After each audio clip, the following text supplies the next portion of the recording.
সর্বমিত্রের ঘাড়ে শামীম শয়তানের ভার পড়েছে। সর্বমিত্র চাকমা, নিশ্চয়ই এই নামটি আপনাদের কাছে খুব পরিচিত।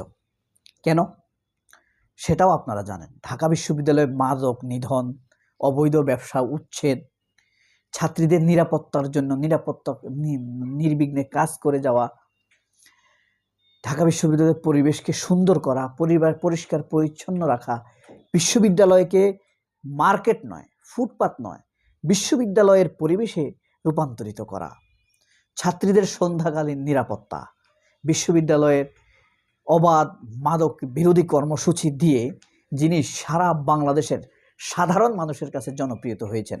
কিন্তু আওয়ামী লীগ, বাম, চামচা রাম এদের কাছে তিনি শত্রুতে পরিণত হয়েছেন। দেখেন, সর্বমিত্রের পক্ষে কিন্তু তখন কেউ দাঁড়ায় নাই। ঢাকা বিশ্ববিদ্যালয়ের ভিপি ইলেকশনে আরেকটা প্রার্থী ছিল শামীম, চিনতে পেরেছেন? শামীম, এই যে দেখেন, চিনেন কিনা? ভিপি প্রার্থী শামীম। এখন সর্বমিত্র ঘাড়ে শাওয়ার হয়েছে এই শামীম। কেন শাওয়ার হইল? তার একটা বই বেরিয়েছে,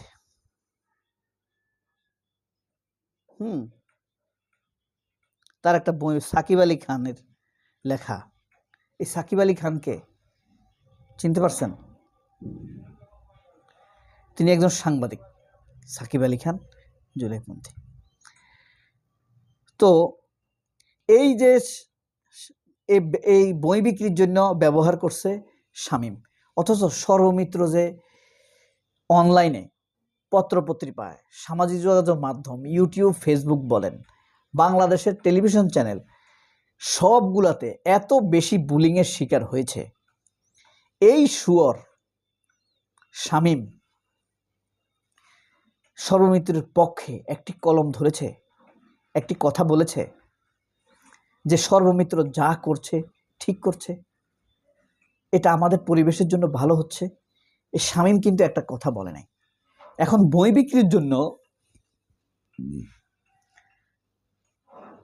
এসে সর্বমিত্রের উপরে ঘাড়ে সোয়ার হয়েছে। কেন? সর্বমিত্রের একটি নিরপেক্ষ ইমেজ আছে, তার বইটা সাধারণত কিনবে জাসদ, ছাত্রলীগ এরা কিনবে, কিন্তু সর্বমিত্রের মাধ্যমে যদি প্রচার ঘটাইতে পারে তাহলে সাধারণ ছাত্ররাও কিনবে। কারণ সাধারণ ছাত্র ইসলামিকদের মধ্যেও কিন্তু সর্বমিত্র চাকমা ব্যাপক জনপ্রিয়। সেই জিনিসটি ব্যবহার করার জন্যই এখন এই শামীম শয়তান সর্বমিত্রকে ব্যবহার করতে চাইছে। মানে এটা নিজের উপকারে আসবে, বুঝছে সর্বমিত্রের গ্রহণযোগ্যতা, বিশ্বস্ততা তার তুলনায় অনেক বেশি। এরা কত খারাপ জানেন? এই শামীম কিন্তু একটা জাসদ, সন্ত্রাসী জাসদ। খালেদ মহিউদ্দিন সাংবাদিক যে পার্টি করত, এই শামীমও সেই পার্টি করে, জাসদ করে। খালেদ মহিউদ্দিনও কিন্তু জাসদ করত। আপনি যদি বলেন, তাকে জিজ্ঞেস করেন, সে বলবে যে আমি একটা দুইটা বৈঠকে গিয়েছি। ঠিক শামীমও বলে আমি একটা বৈঠকে গিয়েছি। এরা খুব শয়তান, সত্যের ধারে কাছে এরা নাই। এরা যদি সত্য বলেও তাহলে মার্কেটিংয়ের জন্য বলবে, নাইলে অন্য অনেক কথা তার বিশ্বাস করবে না কেউ, লস হয়ে যাবে। এই কারণে আপনার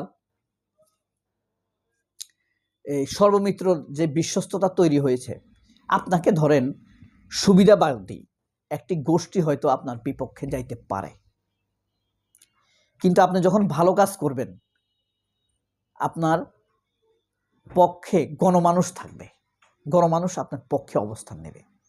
তার প্রমাণ হইল, যেমন ম্যাজিস্ট্রেট রুকনউদ্দিন ছিল না বেজাল বিরোধী অভিযানে, জামায়াতের নেতা যখন শিল্পমন্ত্রী ছিল, তার দিক নির্দেশনায় ম্যাজিস্ট্রেট রুকনউদ্দিন, তখন আমরা অনেক আগে ছোট ছিলাম হয়তো, কিন্তু মনে আছে রুকনউদ্দিনের কথা। রুকনউদ্দিন কোথায় আছে আল্লাহই জানে। এরপরে সারোয়ার আলম, বেজাল বিরোধী অভিযান, এরা কিন্তু ব্যাপক জনপ্রিয় মানুষের কাছে, দেখবেন। তারপরে তাজুল ইসলাম, ধরেন আমাদের চিফ প্রসিকিউটর ছিল, যে মানে আন্তর্জাতিক অপরাধ ট্রাইব্যুনালে, খুব জনপ্রিয় না? কিন্তু দেখেন স্বার্থান্বেষী মহল যারা, বিএনপির একটা অংশ, ভারতপন্থী অংশ, বাংলাদেশের সংবাদপত্র, খালেদ মহিউদ্দিনের মতো লোকেরা তাজুল ইসলামকে দেখতে পারে না, গুটি কয়েক লোক। আপনি হাসনাত আবদুল্লাহর কথা মনে করেন, হাসনাত আবদুল্লাহ কত জনপ্রিয় সারা বাংলাদেশে। আমার তো মনে হয় হাসনাত আবদুল্লাহ সারা বাংলাদেশের যে কোনো আসন থেকে দাঁড়াইলে সে ভোটে জিতত, এত জনপ্রিয়। কিন্তু দেখেন হাসনাত আবদুল্লাহকে এই মিডিয়ার শয়তানেরা পছন্দ করে না, আওয়ামী লীগ পছন্দ করে না, ভারত পছন্দ করে না। ভারত কি বলছে? হাসনাত আবদুল্লাহর ঘাড়ে গুলি করতে হবে। হাদি হত্যার পরে দ্বিতীয় টার্গেট ছিল, বলছে না হাসনাত আবদুল্লাহ, ওর গুলি করতে হবে ঘাড়ে। এইভাবেই বলছি, এই কারণে এক্সাম্পলগুলো দিলাম যে সর্বমিত্রকে আপনার ধরেন, ঢাকা বিশ্ববিদ্যালয়ে ধরেন 200 মাদক ব্যবসায়ী আছে, যেহেতু অনেক বড়, কিন্তু এখানে 40,000 ছাত্রছাত্রী, তাই না? এই 40,000 ছাত্রছাত্রীর মধ্যে বেশিরভাগ ছাত্রছাত্রীর কাছে কিন্তু সর্বমিত্র চাকমা খুব জনপ্রিয়। তো অজনপ্রিয় কাদের কাছে? যারা মাদকের ব্যবসা করে, ওই 200 জন যারা এই মাদকের ব্যবসা থেকে ভাগ পায়, ছাত্রলীগের একটি ছোট অংশ, ছাত্রদলের, বামদের, মেঘমল্লার বসুদের মতো একটি অংশ, ইমিদের মতো, আর যারা মাদক সেবন করে, এদেরকে আপনি 5,000ও হবে না। আর এদের সাথে যুক্ত হয়েছে মিডিয়া, সবাই মিলে সর্বমিত্র চাকমাকে সামাজিক যোগাযোগ মাধ্যমে, পত্রপত্রিকাতে ভিলেন বানাই রাখছে, তাই না?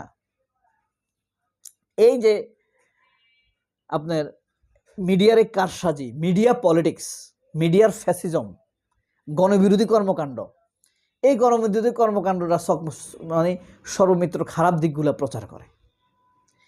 কিন্তু সর্বমিত্র যে জনপ্রিয়, এই শামীমের সর্বমিত্র গানে সাওয়ার হওয়া, চেপে বসাতে বোঝা গেছে সর্বমিত্র জনপ্রিয় সাধারণ ছাত্রদের মধ্যে। সাধারণ ছাত্ররা যেন তার বইটি কিনে তার বিজ্ঞাপনটি হয়ে গেল। তার এইগুলাতে প্রমাণ হয় তাজুল ইসলামকে মিডিয়া পছন্দ না করলেও তিনি মানুষের কাছে খুব জনপ্রিয়, বিচার প্রার্থীদের কাছে জনপ্রিয়, জামায়াত নেতাদেরকে ক্ষমতায় আসতে না দিলেও সাধারণ মানুষের কাছে কিন্তু তারা ভরসা, সাধারণ মানুষ তাদের উপরে ভরসা রাখে, তাদেরকে বিশ্বাস করে। একইভাবে আপনার এই হাসান, এই যে বাংলাদেশ ব্যাংকের গভর্নর, তাকে বিএনপি পছন্দ করে না, ভারত পছন্দ করে না। সর্বশেষ সবচেয়ে বড় উদাহরণ ডক্টর মোহাম্মদ ইউনূস। সাধারণ মানুষ যে তাকে কত ভালোবাসে তা কি আপনি বুঝাইতে পারবেন? কিন্তু দেখেন বাংলাদেশের মিডিয়া, ভারত, বিএনপির একটি অংশ, আওয়ামী লীগ ইউনূসকে সাব্যস্ত করতে চায় বাংলাদেশের সবচাইতে ঘৃণিত শাসক হিসাবে, এমনভাবে উপস্থাপন করতে চায়। এটা কি প্রমাণিত না?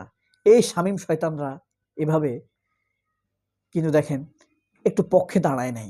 সর্বমিত্রের বিরুদ্ধে যখন এত খবর প্রচারিত হয়েছে, শামীমরা একটা ফেসবুক স্ট্যাটাস দিয়েছে, দেয় নাই। সবাই অনেক ভালো থাকবেন। আল্লাহ হাফেজ, আসসালামু আলাইকুম।